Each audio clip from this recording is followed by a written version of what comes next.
উপসাগরের গনগনে রোদের নিচে লক্ষ লক্ষ ব্যারেল তেল প্রতিদিন সমুদ্রের তলায় পাইপলাইন দিয়ে ছুটে চলে এক দ্বীপে।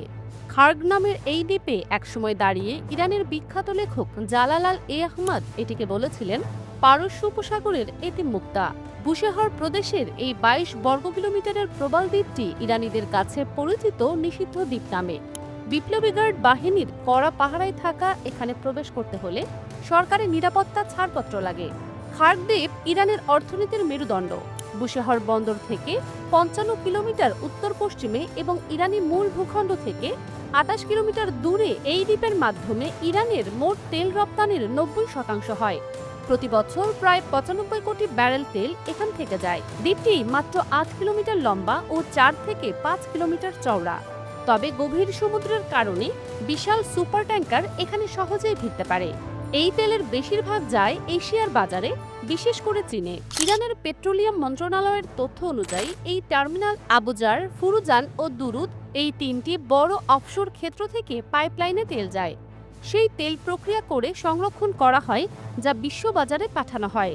আন্তর্জাতিক নিষেধাজ্ঞার মধ্যেও ইরান এই দ্বীপের পরিকাঠামো বাড়াতে থেমে থাকেনি। ২০২৫ সালের মে মাসে S&P গ্লোবাল জানিয়েছে ২টি ট্যাঙ্ক সংস্কার করে টার্মিনালের ধারণ ক্ষমতাও আরও ২০ লাখ ব্যারেল যোগ হয়েছে। এই দ্বীপের ঐতিহাসিক গুরুত্ব শুধু তেল নয়, হাজার বছর ধরে মানুষ এখানে বাস করে এসেছে। এলামাইট, আকিমিনিড ও সাসানিড যুগের প্রত্নতাত্ত্বিক নিদর্শন এখানে রয়েছে। দ্বীপে রয়েছে ৭ম শতাব্দীতে নির্মিত মীর মোহাম্মদ মাজার। কাছে আছে মীর আরাম মাজার, যেখানে ১২ মিটার লম্বা একটি পাথরে ইসলামী লেখা রয়েছে।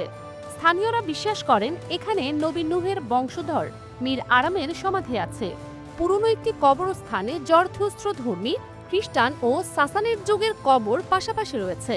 দ্বীপে ১৭৪৭ সালে ডাচ দুর্গের ধ্বংসাবশেষ, ডাচ বাগান, খার্গ বাগান, পুরনো রেল লাইন ও গুরুত্বপূর্ণ আকিমেনিড শিলালিপি রয়েছে। ৮৫/১১৬ সেন্টিমিটার এই প্রবাল শিলার খোদাই পারস্য উপসাগর নামের সবচেয়ে পুরনো নথিগুলোর একটি। ঔপনিবেশিক যুগে পর্তুগিজরা প্রথম এই দ্বীপ দখল করে, এরপর ডাচরা আসে। ১৭৫২ সালে ডাচ ব্যারন নিফ হাউসের স্থানীয় শাসকের সঙ্গে চুক্তি করে এখানে ব্যবসা কেন্দ্র করেন।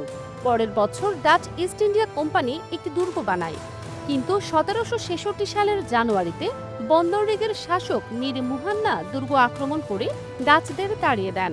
বিংশ শতাব্দীতে রেজা শাহ পাহলভি এই দ্বীপকে রাজনৈতিক বন্দীদের নির্বাসন স্থলে পরিণত করেন। ১৯৫৮ সালের পর এর আধুনিক তেলযুগ শুরু হয়। ১৯৬০ সালের আগস্টে প্রথমবারের মতো বড় তেলের চালান পাঠানো হয় এখানে।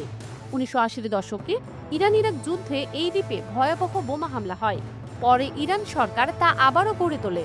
আজ যখন মধ্যপ্রাচ্যে উত্তেজনা বাড়ছে, দ্বীপটি আরও কড়া সামরিক পাহারায় রয়েছে। পর্যটকদের প্রবেশ নেই বলে প্রকৃতিও এখন অক্ষুণ্ণ রয়েছে। সুপার ট্যাঙ্কারগুলো নীরবে তেল নিয়ে চলে যায়।